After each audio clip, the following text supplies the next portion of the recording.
first time I heard it, I thought it was the house settling, a soft, almost melodic ping, like a tiny glass bell being struck somewhere deep in the walls. It came from the living room.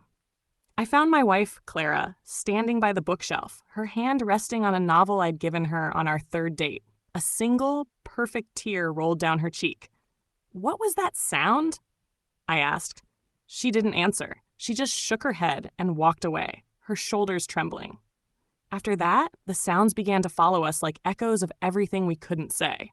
A faint chime when she packed her grandmother's quilt into a cardboard box. A brittle tone when I erased her mother's number from my phone. Sometimes I'd hear it late at night. A soft, solitary note that seemed to pulse through the floorboards, as if the house itself was grieving the spaces we were leaving empty.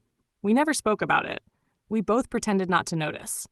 Instead, we moved carefully around each other, two ghosts haunting the same rooms, dividing our life into piles, hers, mine, and ours to sell.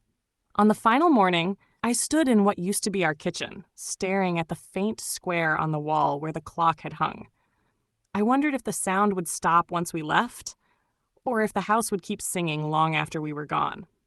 When everything was packed, we stood in the living room, the heart of our home, surrounded by dust and silence. Even the light through the curtains felt different, thinner somehow. "I guess that's it," I said, trying to keep my voice steady. Clara looked at me then, really looked, and I saw in her face not anger, not blame, but something quieter.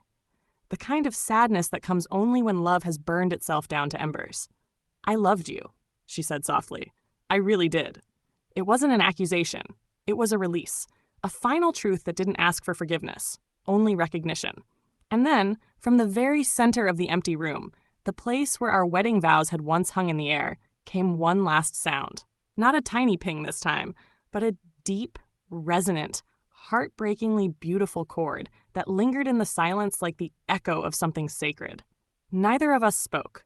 We just stood there, listening until it faded. Then we walked out together, closing the door behind us on the quietest house in the world.